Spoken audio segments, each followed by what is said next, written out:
আসসালামু আলাইকুম দর্শক, আজকে আমরা এমন একটি ওষুধ সম্পর্কে জানবো এই সম্পর্কে অনেকেই জানেন না।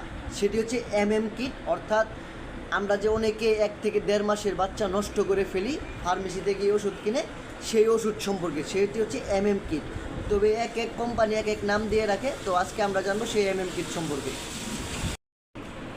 1 থেকে 1.5 মাসের অনাকাঙ্ক্ষিত গর্ভপাতের জন্য অনেকে কিট ব্যবহার করেন, কিন্তু জানেন কি, ভুলভাবে এই ওষুধ ব্যবহার করলে হতে পারে মারাত্মক বিপদ, এমনকি মৃত্যু পর্যন্ত হতে পারে।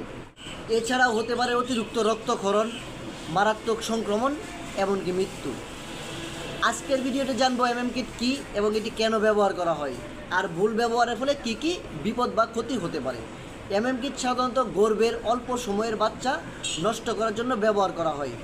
অনেকেই কি করেন, ভয়, লজ্জা বা গোপন রাখার জন্য ডাক্তারের পরামর্শ ছাড়াই ফার্মেসিতে গিয়ে নিজেরাই কিনে খেয়ে ফেলেন।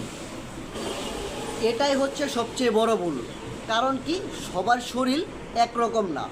গর্ভের সময় শারীরিক অবস্থা, রক্ত স্বল্পতা বা অন্য কোনো রোগ থাকলে তখন কি হবে, এই ওষুধ সেবন করলে মৃত্যুর ঝুঁকি বেড়ে যেতে পারে বা অন্য কোনো রোগের সংক্রমণটা কি হতে পারে, বেড়ে যেতে পারে।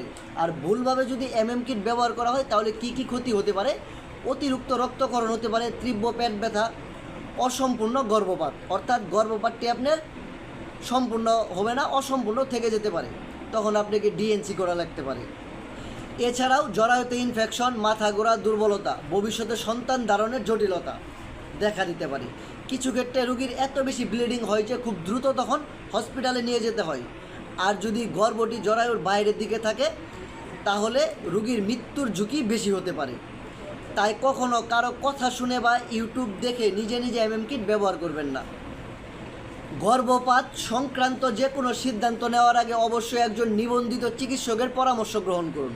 প্রয়োজনীয় পরীক্ষা নিরীক্ষা করুন, নিজে সচেতন থাকুন, অন্যকে সচেতন রাখার চেষ্টা করুন, নিরাপদ থাকুন। আর হচ্ছে একটা বিষয়, এই ওষুধটি খাওয়ার আগে অবশ্যই পরীক্ষা নিরীক্ষা, চিকিৎসকের পরামর্শ গ্রহণ করবেন। নিজে নিজে পণ্ডিতি করে এই ওষুধ সেবন করা থেকে বিরত থাকবেন। আশা করব এই ভিডিওটি যদি আপনাদের অনেক উপকারে আসে, এই গুরুত্বপূর্ণ টিপসটি যদি ভালো লাগে তাহলে অবশ্যই লাইক, কমেন্ট, শেয়ার করে অন্যদের দেখার সুযোগ করে দিবেন। আর নিত্য নতুন স্বাস্থ্য বিষয়ক পরামর্শ পেতে আমার ইউটিউব চ্যানেলটি সকলে সাবস্ক্রাইব করবেন। সেই পর্যন্ত সুস্থ থাকুন, ভালো থাকুন, সচেতন থাকুন। ধন্যবাদ।